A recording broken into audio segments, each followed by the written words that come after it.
If you've ever played at a Yu-Gi-Oh! Sneak peek with the packs that they give you, you probably have figured out by now that Yu-Gi-Oh! Packs, or at least the core sets, aren't really designed to be played just with themselves. There are many archetype cards in any given Yu-Gi-Oh! Pack, and unless you're looking at like the very first couple sets, in general, many of the cards you get won't actually work with each other if you only buy 10 or so packs.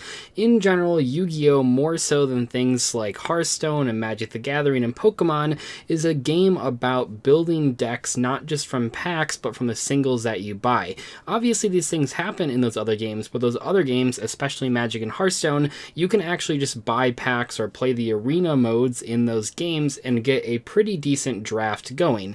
Yu-Gi-Oh! Doesn't have this, and that's a real shame because I actually think Yu-Gi-Oh! Is one of the best candidates for an awesome draft format.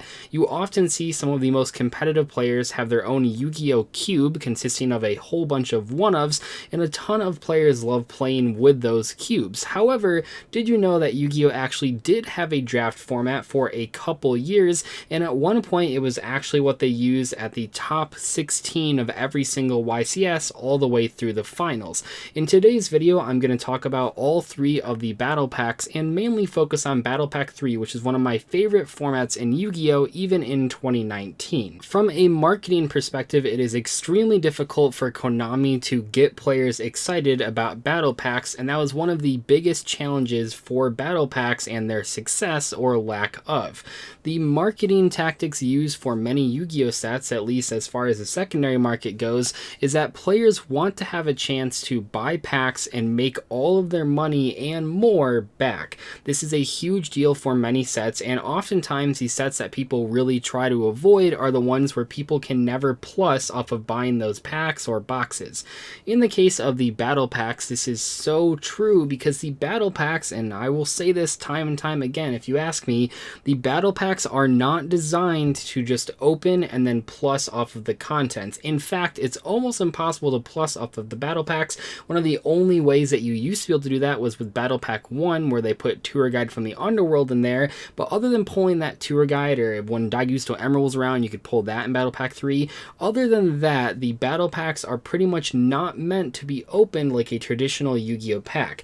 Now for Hearthstone players and Magic players, they understand the value of having cards specifically good in draft formats, but for Yu-Gi-Oh! Players, it's a little bit more difficult to explain to them, and oftentimes the discussions that I see around battle packs, unfortunately, are just about the sheer dollar amount of value that you get out of them. This is a real shame because the battle pack formats, specifically Battle Pack 3, are actually extremely fun and balanced and rewarding to play in, but people are too focused on the value that they get out of those cards, so no one buys the packs or plays the formats. Now, if you don't know what drafting is, especially if you only play Yu-Gi-Oh!, the basic outline for how battle packs work is that for every single player that you're drafting with, they need to purchase 9 packs. Now, that will only cost them, in most cases, $9, but sometimes even less because a lot of people just don't want battle packs, so you can find them pretty easily. They also sort of find their way in a lot of those mystery power cubes. If you happen to waste money on those, maybe you can save the battle packs for a later drafting night with your friends.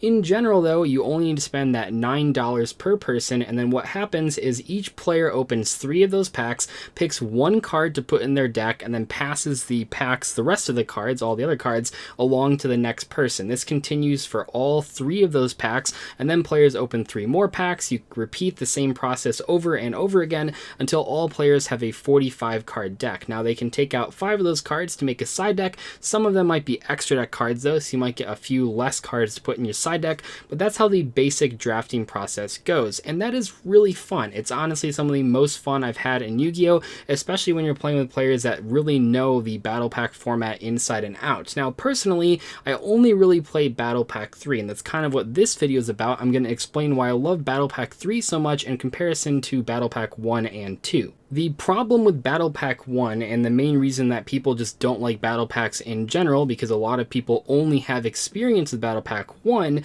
is that in that first Battle Pack where Konami was first trying out a draft for Yu-Gi-Oh!, they didn't quite get the balance right. Actually, many of the cards in Battle Pack 1 are way too powerful compared to the rest of the cards, and in contrast, there are some cards that are extremely weak out of those formats. The problem with this, when you have this huge gap in power level between certain cards is that in general, the drafting process isn't actually that complicated. You just pick the on paper best choice in every single draft you get, and that doesn't make for interesting and unique deck building. It just means that one person might have a ton of banned cards in their deck, and therefore they just have a much easier time throughout the tournament.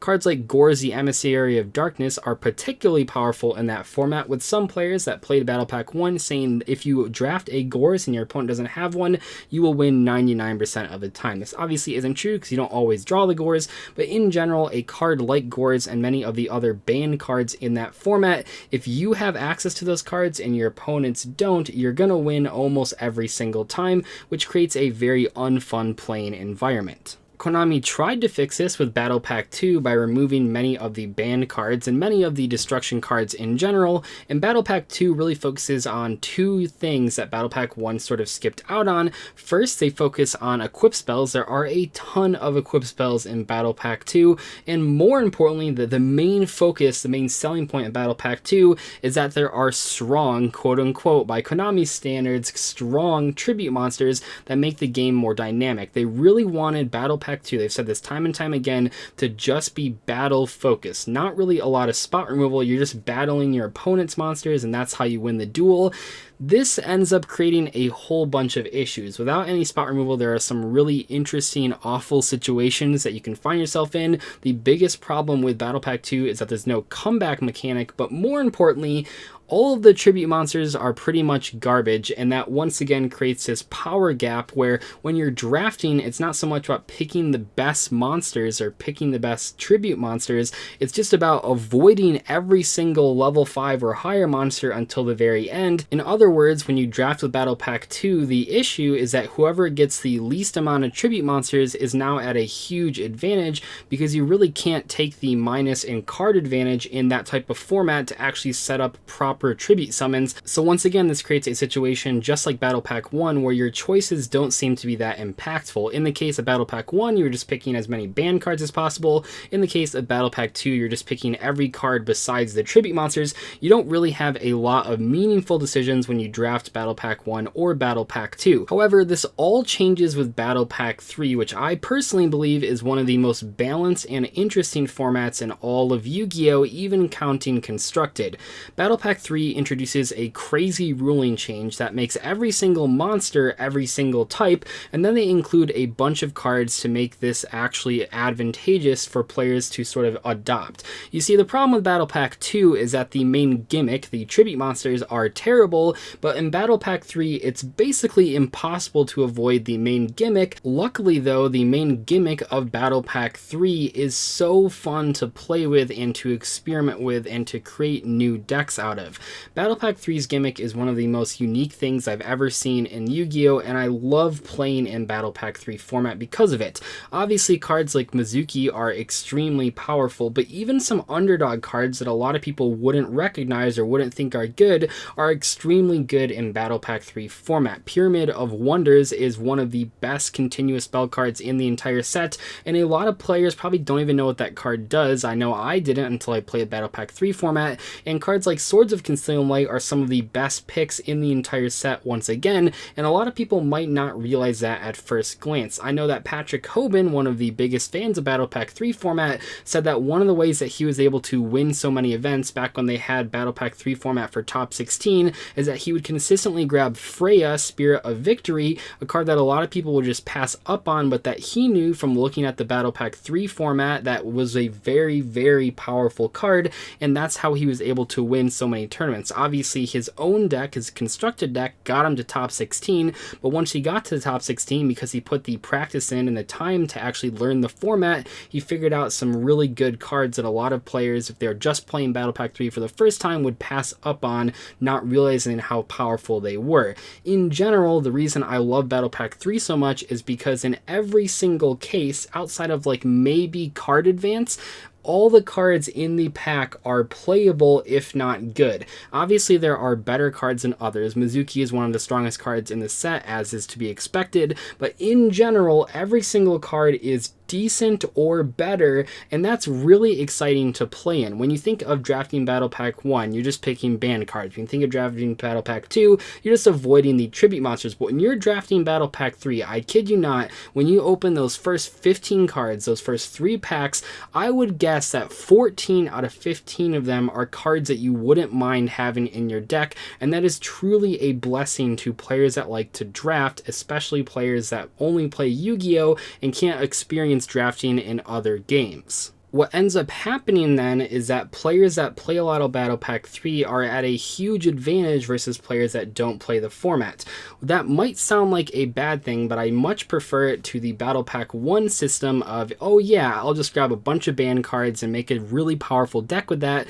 You don't really have to outplay your opponents. Battle Pack 3 is a format where you need to outplay your opponents. The players that know the most amount of cards in that format are going to be a lot more successful, and it's just been a joy to play Battle Pack 3. I pretty much play it at every single major event on Saturday night. My friends and I, we buy a whole bunch of packs, then we just open them and have a couple drinks maybe and have some Battle Pack experience with drafting, and then we just play a ton of matches round robin, and it is some of the most fun I've had in Yu-Gi-Oh! In my entire life. I know that sounds like an exaggeration, but I truly do love and adore Battle Pack 3 format.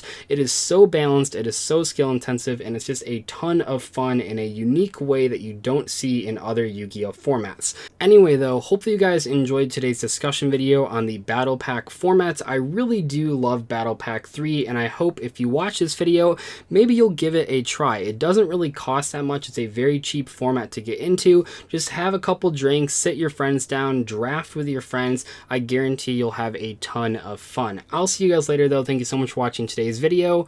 Goodbye.